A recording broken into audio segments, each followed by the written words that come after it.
Blog Talk Radio. Então, boa noite, amigos. Estamos aqui começando mais um True Outspeak, Sinceridade de Fato. Eu queria dar uns avisos antes. Eu pediria primeiro para aqueles que telefonem que não liguem com os seus alto-falantes abertos, ligados. Senão as nossas vozes aparecem 4 vezes e fica uma confusão, como aconteceu no fim do outro programa. Outro aviso é que quando ligarem, quando terminar a resposta à sua pergunta, desligue o telefone e continue ouvindo pelo computador. Não deixe o telefone ligado, não, você está ocupando a linha de outras pessoas, tá bom? Muito obrigado. Bom, vamos começar, como sempre, lendo o editorial de amanhã do Diário do Comércio. O título é Fariseu Hipócrita. O uso pejorativo da palavra raça para designar um grupo não racial é o inverso de um insulto racista, pois deprecia os elos raciais que o racismo, por definição, exalta. A expressão é pejorativa precisamente porque reduz a afinidade política, espiritual ou cultural entre os membros de uma comunidade a um mero parentesco biológico, como se tratasse de um grupo de galinhas ou macacos. A intenção sarcástica se anularia automaticamente a si mesma se o falante, pensando como racista, considerasse a identidade racial um elo superior e não inferior àqueles que de fato unem o grupo. A expressão só é pejorativa porque não é racista. Qualquer pessoa que saiba ler tem de entender isso num relance sem precisar nem pensar. Já expliquei isso dias atrás, mas agora notei que os detratores do Sr. George Bornhausen, além de lhe atribuir uma intenção racista incompatível com o sentido mesmo das suas palavras, ainda a explicam reiteradamente pela origem racial e geográfica do senador catarinense, fomentando o preconceito contra os imigrantes germânicos e contra o Estado da Federação e cometendo assim eles próprios, da maneira mais inequívoca, o crime de racismo. Raramente a receita de Lenin, xingue-os do que você é, acuse-os do que você faz, foi posta em prática de maneira tão exemplarmente literal. Se o senador não os processar por isso, deixando fora da cadeia esses delinquentes, terá se rebaixado à condição de cúmplice passivo dos seus próprios difamadores, além de cometer a injustiça de punir só o primeiro deles e deixar à solta a multidão de seus cúmplices, que nem tem, como aquele, a escusa da emoção momentânea, já que escrevem em parceria após longas deliberações coletivas. Penso aqui num deles em especial, o Sr. Dalmo Dallari. Escrevendo no Jornal do Brasil do dia 9, esse jurista de palanque afirma que o Sr. Bornhausen, ao designar seus inimigos petistas como raça, agiu, aspas, bem ao estilo dos nazistas quando se referiu aos judeus, fecha aspas. Mentira suja. Os nazistas jamais atacaram o povo judeu por ser uma raça, mas sim por não ser da raça deles. Nenhum nazista, aliás, nenhum racista de qualquer filiação, jamais depreciou a identidade de raça enquanto tal. Fazê-lo seria deixar ipso facto de ser racista.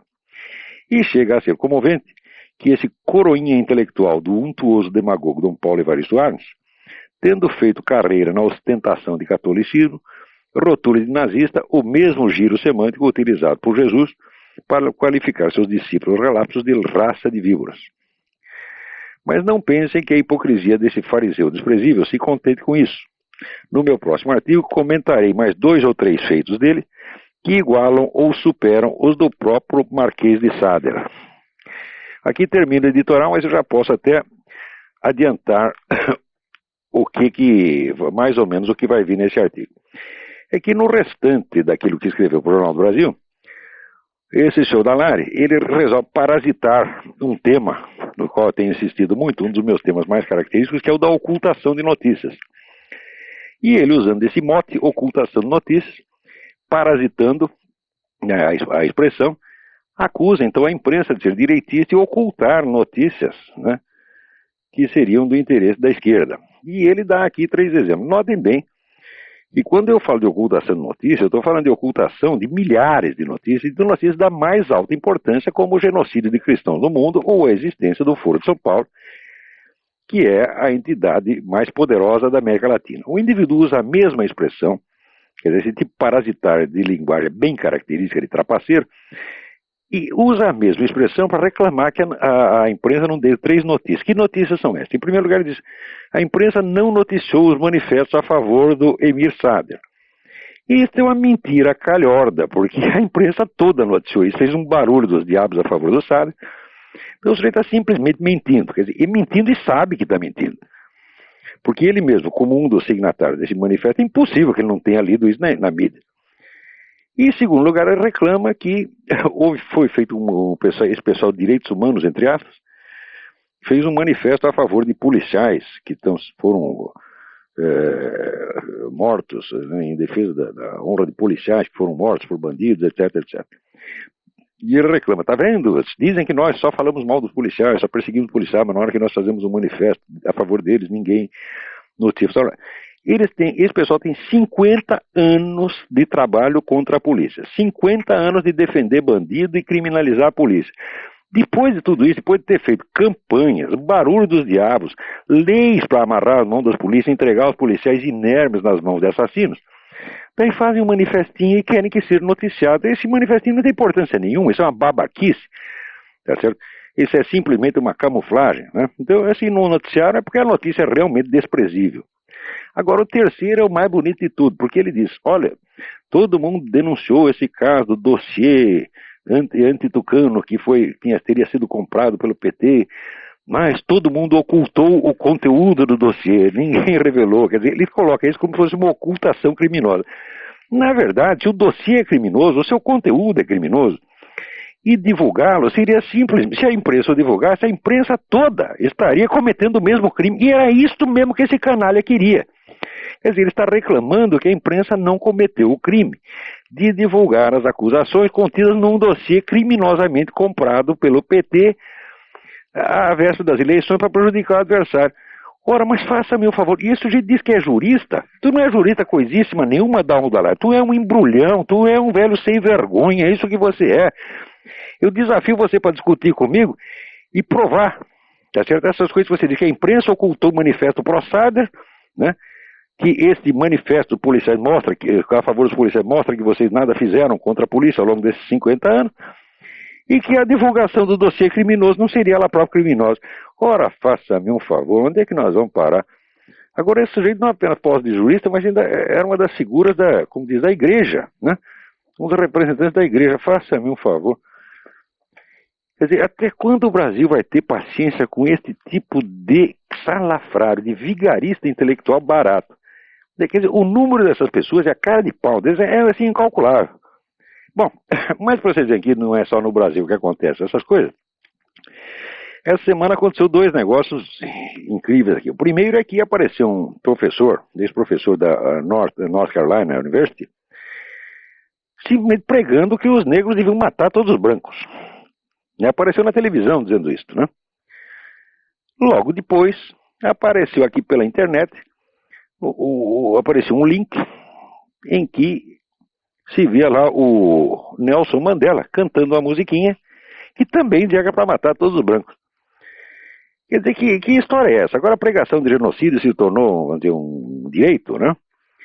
Mas, na mesma semana, coincidência ou não, aconteceu que o senhor Nelson Mandela divulgou uma nota a respeito de um filme recente feito na África do Sul pelo Leonardo DiCaprio. O Leonardo DiCaprio foi lá e fez um filme sobre o trabalho escravo nas minas de diamante no tempo do Apartheid, né? E, muito inocente, achou que o Mandela ia ficar deliciado com o filme. Bom, para a grande surpresa dele, o Nelson Mandela ficou louco da vida e emitiu uma nota oficial dizendo que aquilo é tudo a mentira, a difamação, etc, etc. Bom, por que ele fez isso? Porque ele tinha, a sociedade tinha parceria com essas firmas do diamante. Não só ele, como o próprio Partido Comunista viveu da exploração do diamante e do trabalho escravo durante décadas. E este filho de uma puta ganhou o Prêmio Nobel da Paz, meu Deus do céu. Então, onde é que nós vamos parar, né? Agora, você vê que toda esta campanha, né, supostamente antirracista, que na verdade é racista, toda ela se baseia numa imensa falsificação. Quer dizer, já entrou no senso comum a ideia de que os negros africanos foram vítimas inermes dos europeus e de que os europeus, os brancos de modo geral, estão em dívida com eles. Ora, dívida por dívida, vejam o seguinte. Os muçulmanos, entre os quais havia uma quantidade enorme de negros africanos, eles invadiram a Europa e começaram a fazer escravos lá pelo menos 8 séculos antes de que os europeus se metessem na África. E a totalidade do tráfico de escravos, vamos dizer, da Europa para o mundo muçulmano é imensa. Quer dizer, não chega assim, vamos dizer, calcular por baixo, algo entre 3 e 5 milhões de pessoas.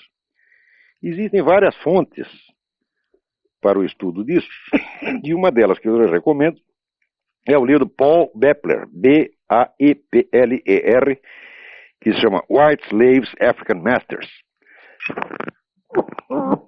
Este é um assunto que, como esteve proibido durante muito tempo, só agora começou a aparecer nos estudos universitários. Então ninguém quer tocar no assunto. Mas, na verdade, a escravização dos europeus por muçulmanos, inclusive negros, é muito anterior à chegada dos europeus no mundo africano. Então, indenização por indenização, eles teriam que pagar muito maior. Agora, o tipo de campanha, o tipo de movimento político que vive de uma falsificação histórica deste tamanho, vive da ocultação de 8 séculos de história, é em si mesmo um crime. Então, essa argumentação toda dessa gente não tem nem que ser ouvida, isso é uma coisa absolutamente desprezível. E quem quer dizer que qualquer indivíduo de origem europeia que seja acossado por esta cobrança, tem que responder, olha, vai enganar sua mãe, sua avó, sua tia, eu não lhe devo nada, eu não escravizei ninguém, meus antepassados foram escravizados por vocês muito antes, tá certo? E se depois outro fez a mesma coisa com você, fala, bom, então deu 0-0, né? Muito bem.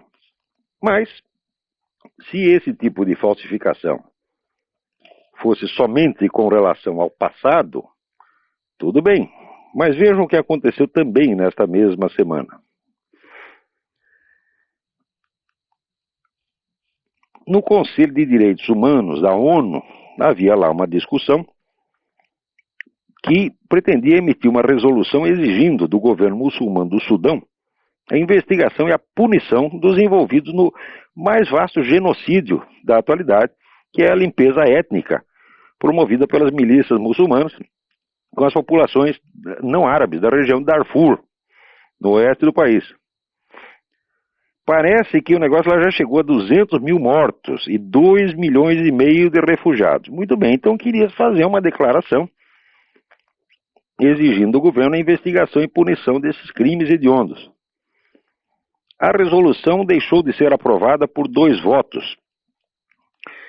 E houve 4 abstenções. Uma delas vinha de quem? Do Brasil. Ou seja, o Brasil não acha importante investigar o genocídio e punir o genocídio, né? E ele preferiu, vamos dizer, se alinhar com os países que ficaram contra ou se abstiveram, como a Arábia Saudita, China, Cuba, Paquistão, Rússia, Zâmbia. Quer dizer, diz-me com quem andas, eu tirei quem és. O Brasil é exatamente isso hoje. O Brasil é um servidor de ditaduras genocidas, tá certo? Está alinhado com elas e não abre. Ele tem um amor sem fim por esta coisa, né? Olha, se vocês quiserem mais detalhes sobre esse negócio do Mandela com os diamantes, vocês procurem na revista The New Republic, www.tnr.com, um artigo de um autor chamado Isaac Chotiner, C-H-O-T-I-N-E-R. E está lá tudo explicado, esta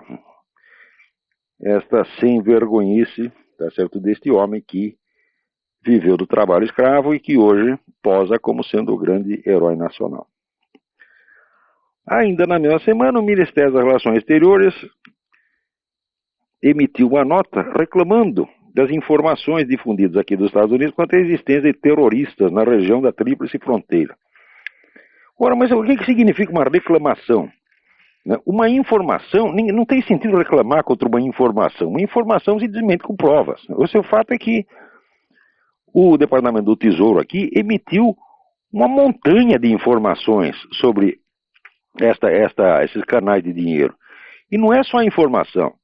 Um desses canais, vai fazer algumas semanas atrás, foi até fechado. Quer dizer, tinha lá um canal que saía dinheiro aí da Tríplice Fronteira e ia parar no Hezbollah. Os camaradas descobriram toda, vamos dizer, a conexão bancária e conseguiram parar com esse negócio, tá certo? Então pegaram mesmo o dinheiro, assim, pegaram o pessoal com a boca na botija. Quer dizer, agora o governo brasileiro reclama de informações, quer dizer, isso é reclamar contra a realidade. Está na cara que esses terroristas estão aí. E o que o governo brasileiro quer fazer é disfarçar. Por quê? Porque ele está interessado nisso, ele é cúmplice desta coisa. O Brasil é cúmplice de todas as organizações do Foro São Paulo. Ele está comprometido com isso, Lula está comprometido com isso, assinou 1000 vezes promessas de solidariedade aos caras, ele simplesmente não pode voltar atrás. Então ele está cumprindo o papel dele de office boy do Foro São Paulo, office boy de terrorista, que é isso que é esse presidente brasileiro. Sendo assim, também não é de estranhar que o Hugo Chávez tão logo venceu as eleições, tenha ido correndo tramar não sei o que com o Lula. Né? Não sei que nos mesmos dias sai esta entrevista falando do novo conceito de propriedade que o Chávez pretende implantar na Venezuela. Quer dizer, novo, uma pinóia. Isso é o velho conceito soviético de propriedade, resguardando alguns pedacinhos para a propriedade privada, como tinha na própria Constituição Soviética. Né? Mas, de fato, a eliminação da propriedade privada no continente não está acontecendo só na Venezuela. Você vê, no Brasil, o que o sujeito paga hoje, vamos dizer, para transmitir uma propriedade, no caso do inventário, é 50%, 60% do valor da propriedade. Quando saiu a nova legislação sobre isso, eu creio que uns 2 ou 3 anos atrás, o meu amigo Fernando Lobo Dessa, que é um grande advogado tributário de São Paulo, ele fez os cálculos e ele disse que isso aí, em 2 gerações, eliminará totalmente a propriedade territorial privada no Brasil. Ora, esta eliminação lenta por meio da taxação é exatamente a fórmula que Karl Marx recomenda. Quer dizer, nenhum desses grandes líderes comunistas era louco de achar que você podia chegar numa mesa e fazer um decreto e dizer: está acabada a propriedade privada dos meios de produção, está acabada a propriedade territorial da terra. Isso aí só na cabeça de brasileiro, só brasileiro é que pode imaginar que comunismo é isso, e que, portanto, quando ele não vê isso é porque não tem comunismo.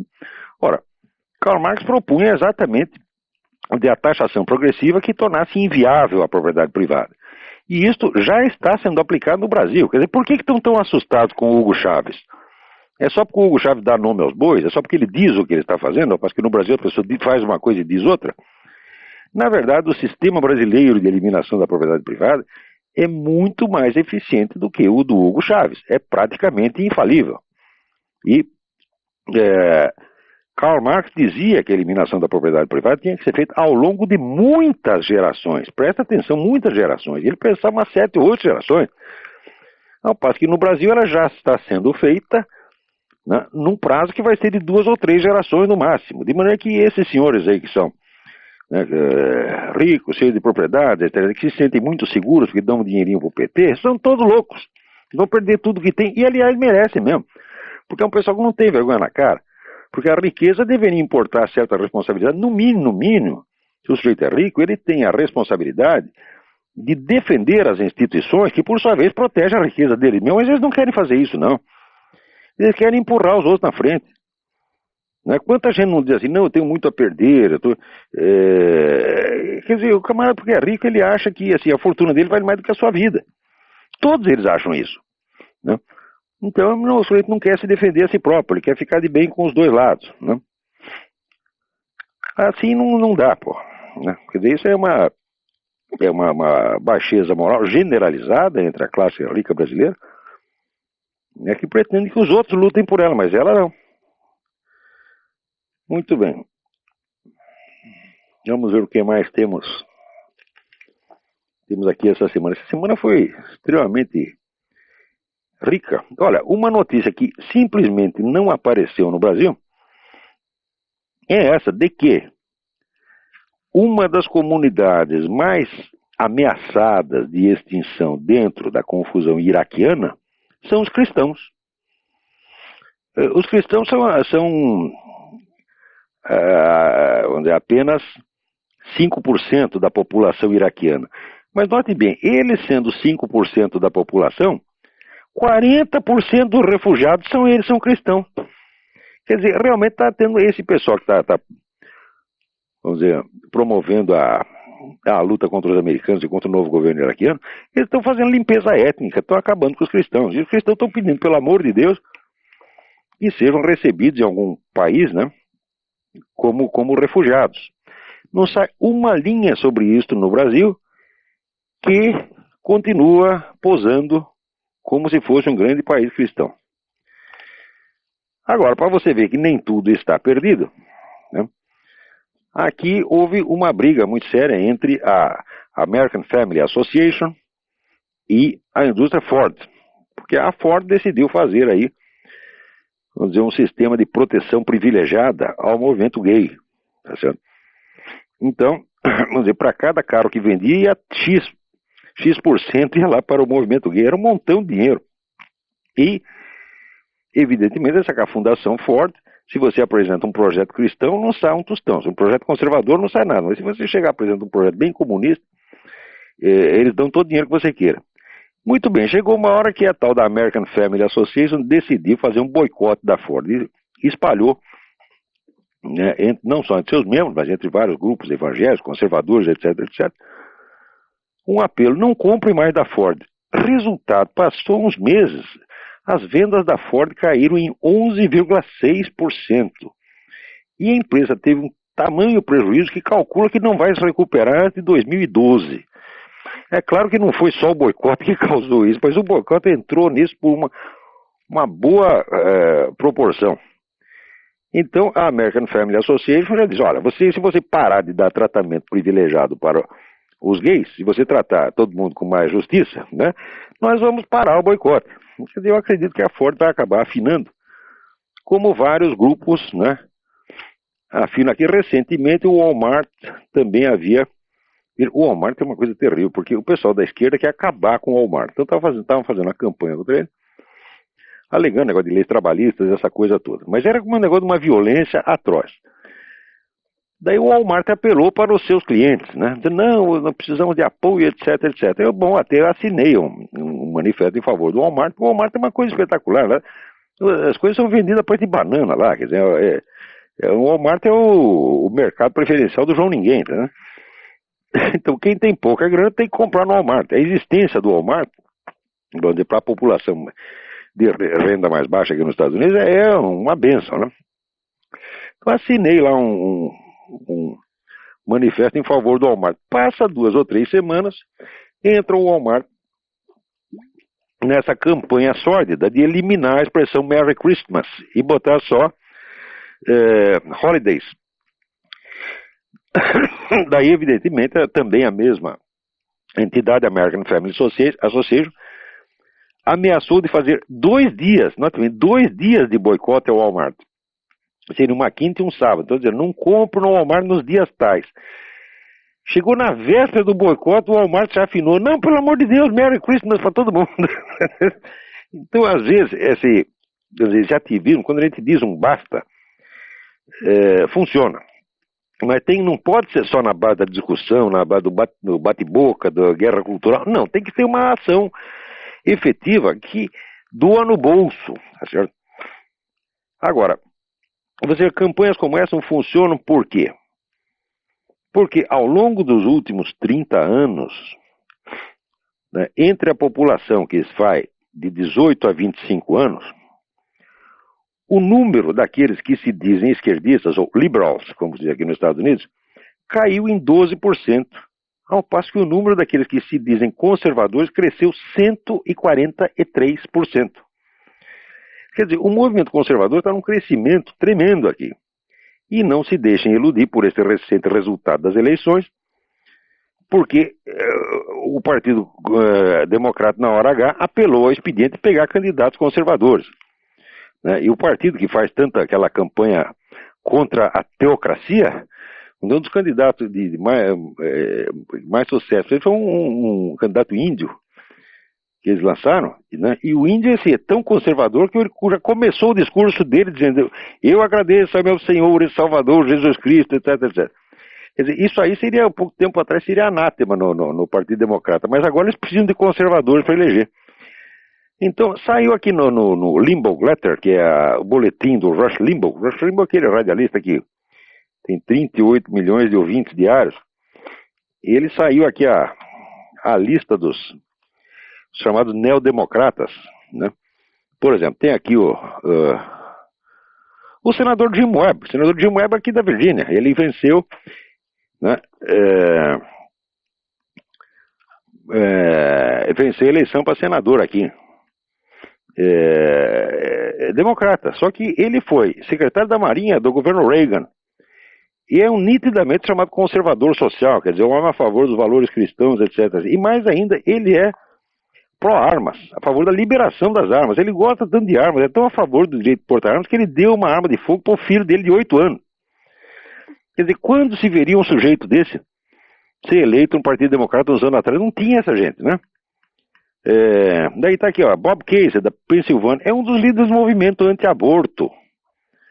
Né?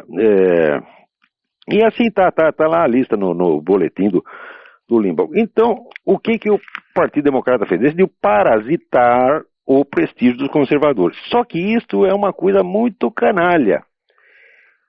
Por quê? Chega na hora H, esses conservadores todos, eles vão ter que votar de acordo com o que a liderança decidiu. Chega a dona Nancy Pelosi e diz, olha aqui, tem a questão tal, está sendo discutida, você vai ter que votar assim, assim, assim, assim, assim. Por mais conservador que você seja, vai ter que obedecer a Nancy Pelosi, que é comunista pra caramba, entendeu? Então, esse pessoal todo, vamos dizer, ele está servindo a seus inimigos. Quer dizer, o sujeito, pela chance dele ser eleito deputado ou senador, ele aceita estar num partido que é um partido que está contra o próprio país dele. Mas que foi uma manobra bem feita do Partido Democrata, foi. E que isso não representa de maneira alguma guinada à esquerda. Isso não representa mesmo. Só na cabeça de brasileiro pode-se entender a coisa desta maneira. Muito bem, agora vamos lá aqui responder alguns e-mails que chegaram. E depois de responder os e-mails eu vou abrir aí os microfones para quem está esperando para falar. Mas antes disso tem mais um negócio aqui.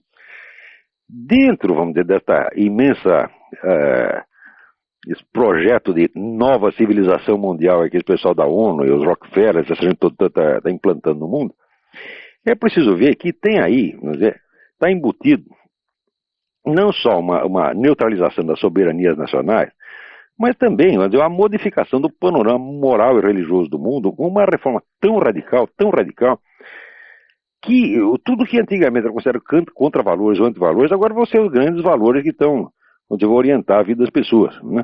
Para vocês terem ideia de até onde pode vir isto, vocês viram que na Holanda está havendo um fenômeno de que os velhinhos estão fugindo do país por medo da eutanásia.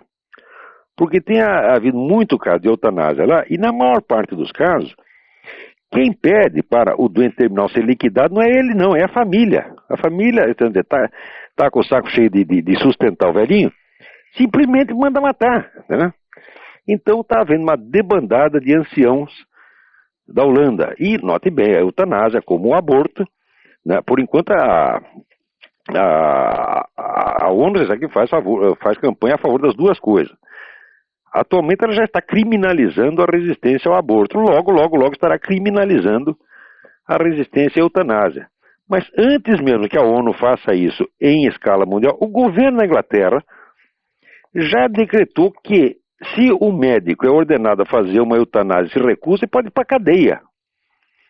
Tá certo? Então, quer dizer, o dever sacrossanto de matar os velhinhos. Esse é um dos valores, né, que serão implantados na nova civilização. Antes de 20 ou 30 anos, nós vamos estar vivendo num universo totalmente modelado por esses novos valores, por essa contra-religião, por essa religião satânica que esse pessoal está promovendo.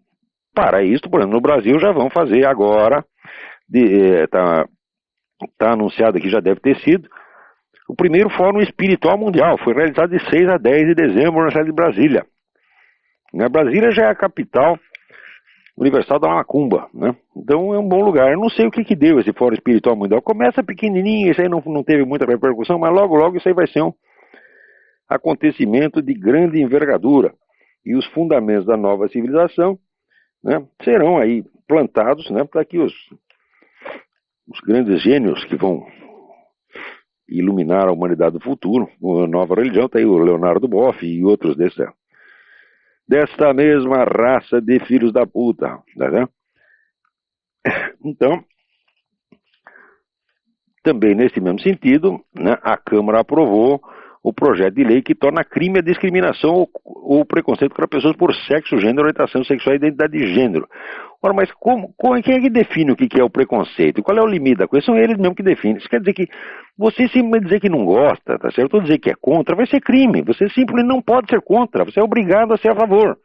E não tenha dúvida que vai ir muita gente para cadeia, simplesmente porque não gostou, não gosta do negócio do homossexualismo, tem que gostar. Quer dizer, o homossexualismo obrigatório, que antigamente era matéria de piada, agora vai estar implantado por lei federal, porque tem que ser o homossexualismo pelo menos teórico, você não é obrigado a praticar, mas você é obrigado a gostar. E se você não gostar, você tem que expressar o seu desgosto em casa, né, num círculo privado, em voz baixa, você tem que sussurrar, dizer, olha, eu não gosto, mas não conte para ninguém, se você contar para o seu vizinho, você pode ser denunciado.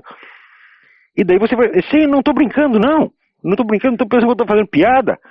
Você vai ver que logo, logo as pessoas irão para a cadeia porque disseram que não gostam disso.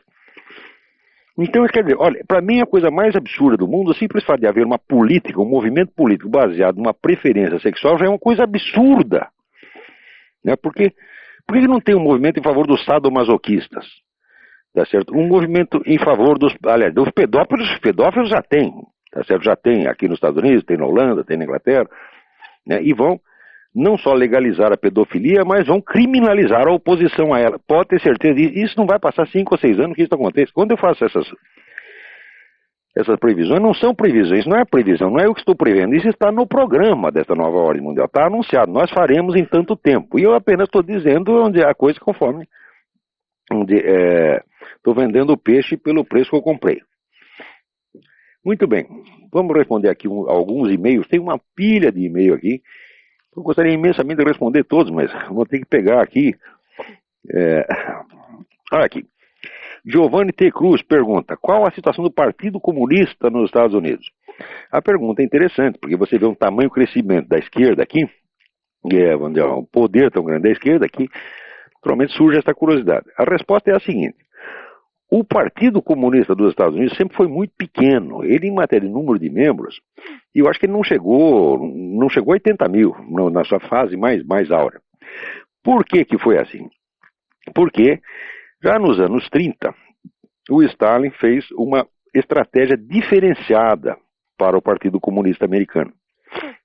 Ele achava, com razão, que seria muito difícil você coordenar, vamos dizer, uma operação revolucionária do outro lado do mundo, dentro dos Estados Unidos, sob uma fiscalização policial intensa e contra a opinião dominante da mídia. Isso é muito difícil. Então, ele decidiu que a função do Partido Comunista americano não seria organizar o proletariado para fazer uma revolução, mas, ao contrário, seria organizar as classes ricas, os ricos e famosos, para que coletassem dinheiro para o partido e para os movimentos e para que dessem respaldo moral às iniciativas do partido. Para isso era absolutamente essencial que essas pessoas não fossem membros do partido, mas que fosse aquilo que se chama companheiro de viagem. Então, resultado, o Partido Comunista tinha pouquíssimos membros, mas tinha um número enorme de companheiros de viagem, entre os quais você tinha deputados, senadores, banqueiros, governadores de estado, os grandes produtores de Hollywood, milionários, celebridades, praticamente as celebridades aqui eram 90% pró-comunistas e trabalhavam para o Partido Comunista sem jamais ser membro. Então é uma coisa paradoxal, porque o Partido Comunista oficialmente, materialmente, era nada, mas culturalmente e psicologicamente era tudo. Era e é tudo, porque você vê, tudo o que essa elite americana está fazendo ainda é a execução fiel do plano estratégico de Stalin traçado na década de 30. Até por automatismo, o pessoal continua fazendo a mesma coisa. Então o Partido Comunista americano, dos partidos comunistas existentes, era o mais fraco, mas de certo modo era o mais forte. É um negócio fantástico. Se você quiser alguma indicação sobre isso, você leia aquele livro Double Lives. Puxa, agora até esqueci o nome do autor. Ô, droga, esqueci mesmo. Mas prometo que dá numa próxima vez, tá bom? Vamos ver o que mais temos aqui. Tem um leitor, ouvinte, Rodrigo César Banhara. Diz que ele perguntou ao príncipe Dom Bertrand do Leão de Bragança o que ele pensa de mim. E o príncipe respondeu: não, o Olavo trata apenas dos aspectos políticos. Não é verdade isso, Dom Bertrand. Eu gosto muito do senhor, tenho a maior apreciação, acho que o senhor é um dos poucos brasileiros realmente patriotas que existem nessa droga. É um senhor que realmente tem amor ao Brasil, o senhor já provou isso 1000 vezes. Mas, por favor, preste mais atenção nas coisas que eu estou escrevendo, porque eu estou abrangendo todo o território temático possível. Isso aí vai dos aspectos culturais, filosóficos, religiosos, sociológicos, etc, etc, etc. Não estou, agora, se pretende, se o indivíduo acompanha só os meus artigos num determinado jornal e quer saber o que eu estou fazendo, bom, ele vai ter uma visão limitada. De qualquer maneira, não estou falando nada contra o príncipe Dom Bertrand, não, ao contrário, eu gosto muito dele, eu acho uma pessoa muito boa, um homem que transpira honestidade.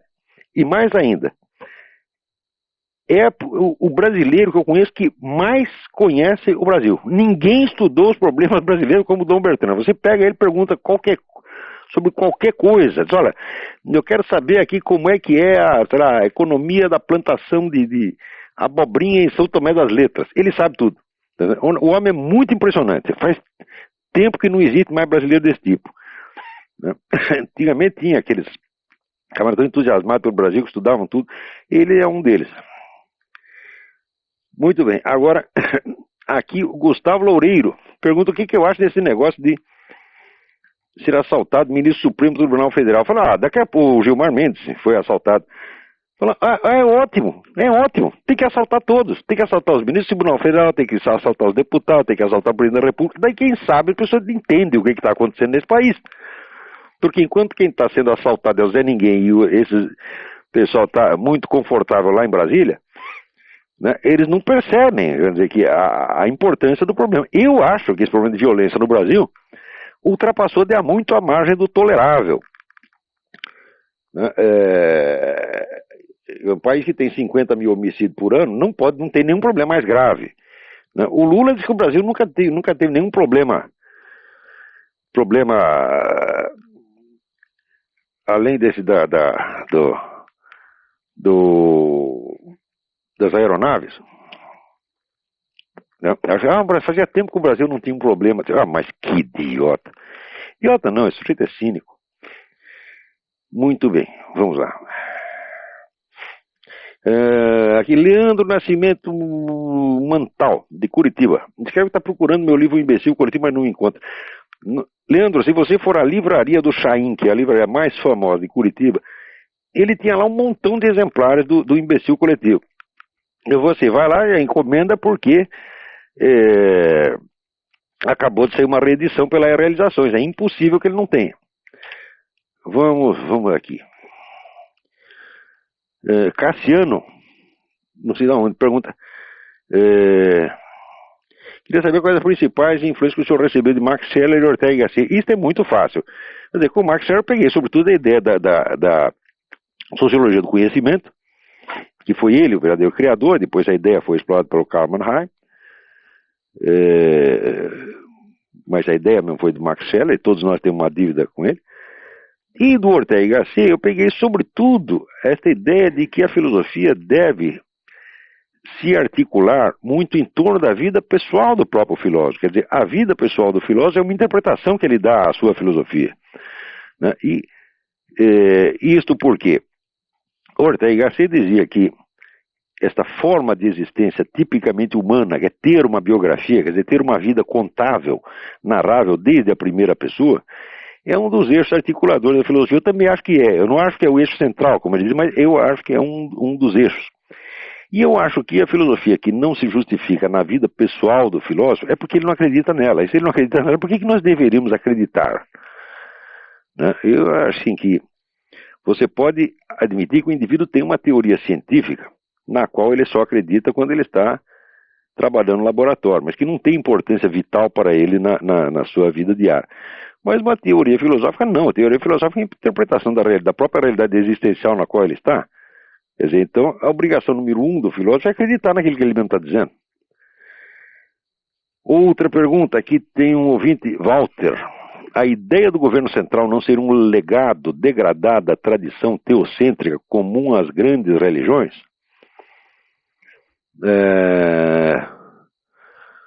Bem, eu não vi ainda nenhum projeto de governo mundial que tivesse saído das grandes religiões. As religiões têm uma tendência expansionista, mas não no sentido de criar um Estado. Né? Quer dizer, o projeto do governo mundial é ao mesmo tempo uma ampliação e uma degradação da ideia das grandes religiões. Quer dizer, ampliação no sentido quantitativo, porque eles não se conformam senão com abranger o mundo inteiro.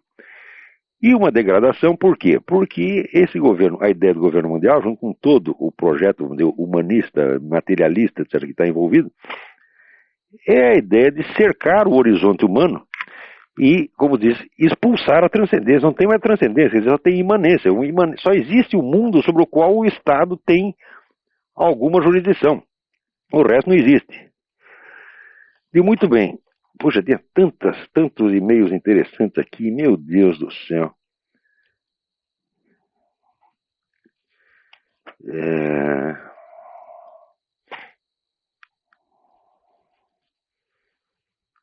Vamos lá.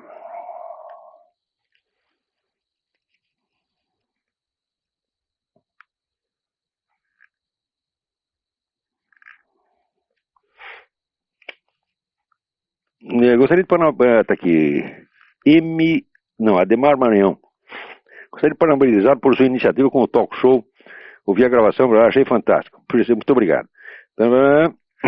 Mas eu queria pedir um programa de estudo. O senhor já esboçou algo assim em vários seus artigos, de vez por outra são feitas referências de solicitação de outros leitores. É fato que a literatura de seus livros e artigos, além da série DVD atualmente à disposição no mercado, é possível muito longe. Eu digo, bom, muito bem, eu não acredito muito em programa de estudos, eu acredito mais ou menos em soluções soltas. O que se pode fazer é elaborar um plano pedagógico, mas plano pedagógico depende muito de quem está no comando dele. Quer dizer, para cada pessoa teria que ter para cada pessoa, para cada grupo diferente, ou para cada professor, você teria que ter um plano mais ou menos diferente. Eu sempre comparo, vamos dizer, a atividade do professor, mais ou menos o músico hindu tradicional. O músico hindu tradicional, ele sabe uma série de trechos curtinhos que chamam ragas, mas ele não tem um programa do que ele vai tocar. Ele conhece alguns milhares de ragas, mas ele combina de acordo com a psicologia do freguês que está ouvindo. Mas que só pode tocar para 5 pessoas de cada vez, tá, né? Cada um vai ser uma combinação diferente. E eu acho que pedagogia é mais ou menos assim. Pedagogia é como psicoterapia. Você não pode ter um programa pronto. Você vai ter que dançar conforme a música. Você tem algumas linhas gerais, alguns esquemas gerais, justamente na música seriam as ragas, mas você vai ter que fazer combinações, infinitas combinações individuais.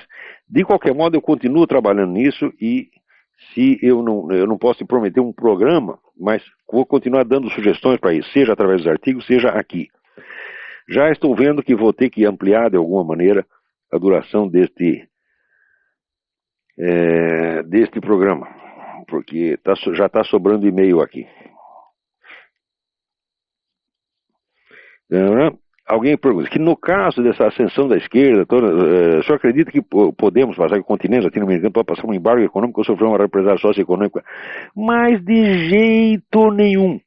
Os americanos vão continuar passando a mão na cabeça de todos esses filhos da puta, como tem passado até hoje. Até o Hugo Chávez, né, eles tratam o Hugo Chávez muito bem. Se não tratasse muito bem, ele não estaria tão valente quanto ele está.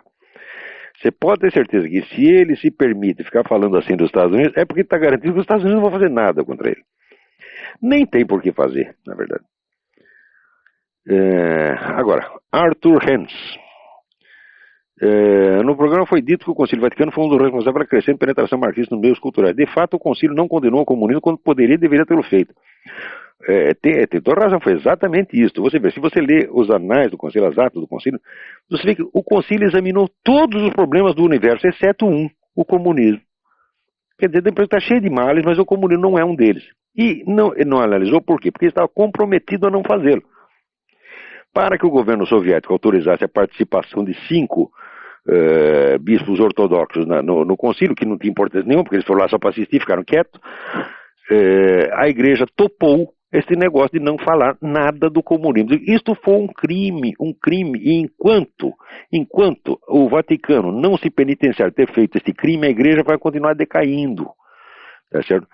Como já decaiu na Europa. Na Europa praticamente ninguém mais leva a igreja a sério. Na América Latina ainda leva. Até recebi aqui uma pesquisa dizendo que na América Latina a igreja é uma das instituições ainda respeitadas, mas na Europa ela é menos respeitada do que os políticos.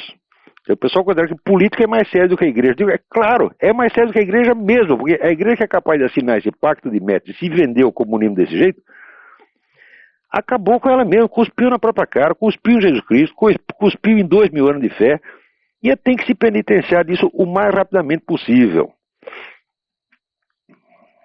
Vamos lá. Aqui, Rodrigo Silva Barros pergunta: anunciada a cooperação entre Irã, Síria e Estados Unidos para a pacificação do Iraque significa que os Estados Unidos não apoiarão Israel num embate militar contra o Irã e a Síria? Olha, eu não sei, Rodrigo, mas Deus nos livre e guarde. Porque se deixar Israel sozinho contra 30 países, isso vai ser um crime, tá? E eu acho que até Israel aguenta, porque esse pessoal do exército israelense é terrível. E se entrar em guerra com os 30 é até capaz de ganhar. Mas que será uma coisa, vamos dizer, uma covardia hedionda dos Estados Unidos? Será. Mas eu não acredito que o governo vai fazer isso, não. Aliás, o pessoal já está afastando isso. Quando esses democratas dizem, não, nós temos que tirar todos os soldados e entrar em conversações, essa conversa mole. Antes da eleição eu disse, se eles forem eleitos, eles não vão diminuir os soldados lá, eles vão mandar mais. Já estão discutindo como mandar mais. Porque aquele negócio é louco sim, pero no tonto. Quer dizer, é louco, mas não rasga dinheiro. Bom, vamos ver se tem alguma pergunta aí ao vivo. Quem está aí? Tem alguém na linha no momento? Bom, se não tem, então, muito bem. Vamos passar para mais algumas respostas aqui. Olha, tem uma pergunta filosófica aqui. A pergunta está maravilhosa, mandada pelo Bernardo Vieira Emerick. Infelizmente está muito comprida aqui. Eu precisaria de mais tempo para isso. Sobre a teoria dos objetos de Alex Meinung. Seria lindo poder explicar isso aí. Talvez eu pegue isso numa das minhas aulas, das próximas aulas, e você acabará recebendo esta resposta. Eu não vou esquecer disso aqui, porque é de fato um problema muito interessante.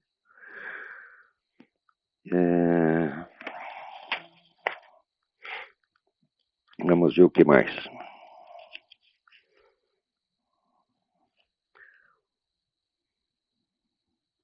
Aqui, Ira Gorik. Diz que leu o Imbecil Coletivo e ele manda aqui algumas pequenas correções históricas que reconhece ele não altera a substância dos argumentos. Ele diz que não foi a Guerra Civil Americana que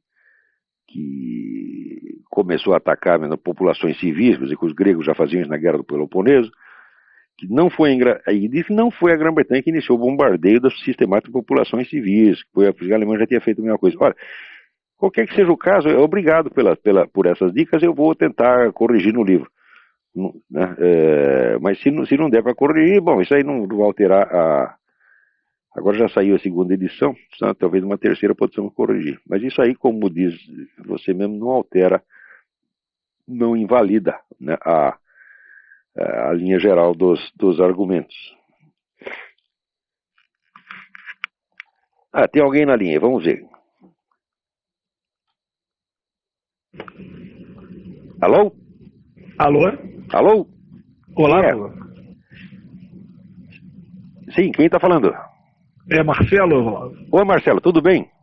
Tudo bem? Eu estou no Rio de Janeiro e está dando um eco aqui, mas eu vou tentar fazer algumas considerações. Eu te agradecer aí a oportunidade de te ouvir, te parabenizar aí pelo programa. Obrigadão, mas vamos rápido, fazer 4 minutos só. Ok, uma sugestão. Até vai de encontro aí ao que foi solicitado ainda há pouco. Eu gostaria de ter uma área no teu site em que a gente pudesse contar com uma recomendação de livros de tua parte. Eu estou pensando por outro nisso, lado, eu gostaria que você comentasse Pinochet no Chile. Não, o Pinochet é o seguinte, o pessoal está fazendo um barulhão com o negócio do Pinochet, tá certo? Mas o fato é que o Pinochet matou 3.000 adversários, dos quais a maioria armados. Não é isso? E quando ele saiu, ele deixou um país livre e próspero. Quer dizer, é claro que é uma ditadura, é um negócio medonho, horroroso. Se eu estivesse lá, eu fugiria, ou então eu iria para a cadeia. Eu seria um dos primeiros que ia estar na cadeia ou na lista dos mortos. Eu não ia parar de falar mal do velho um único dia. Mas, depois que a gente vê na retaguarda histórica, tá certo? Ora, esses 3.000 renderam ao Chile, tá certo? A liberdade e prosperidade que ele tem hoje. Agora, o Fidel Castro está lá há 40 anos, matou 100.000 pessoas. Saiu agora o livro negro, está preparado agora o livro negro da Revolução Cubana. O homem não é responsável por menos de 100.000 mortes, inclusive 15.000 na África, né? Quando eles invadiram Angola. E o que deu? Eles deu uma miséria desgraçada. Miséria, falta de liberdade, quer dizer, um caso de prisões. Cuba chegou a ter. Veja, no Brasil o pessoal faz choradeira por causa de 2.000 prisioneiros políticos. Ao longo de 20 anos de ditadura, chegou a ter 2.000 prisioneiros políticos. Em Cuba chegou a haver 100.000 prisioneiros simultaneamente. Quer dizer, olha, até falar de Fidel Castro e Pinochet na mesma linha é um insulto à inteligência humana. Quer dizer, o Pinochet fez uma ditadura. Todas as ditaduras reacionárias são temporárias. Elas vão, fazem o que tem que fazer e vão embora. As ditaduras revolucionárias é que fazem mudanças aprofundadas, tão aprofundadas que depois não dá para voltar mais atrás. Quer dizer, um dos critérios da gravidade dos males é a possibilidade de corrigi-los. Os males criados por uma ditadura reacionária se corrigem depois na democracia, mas uma ditadura revolucionária mata o país, como eu vi com os meus próprios olhos aqui fizeram na Romênia. As modificações são tão grandes, o homem desarticulou tão profundamente o país que não é possível levantá-lo nunca mais. Como a Rússia vai ficar eternamente na corrupção. A França, depois da Revolução Francesa, nunca parou de decair. Enfim, as ditaduras reacionárias são sempre males menores do que as revolucionárias. Bom, com isso temos que encerrar aqui o programa.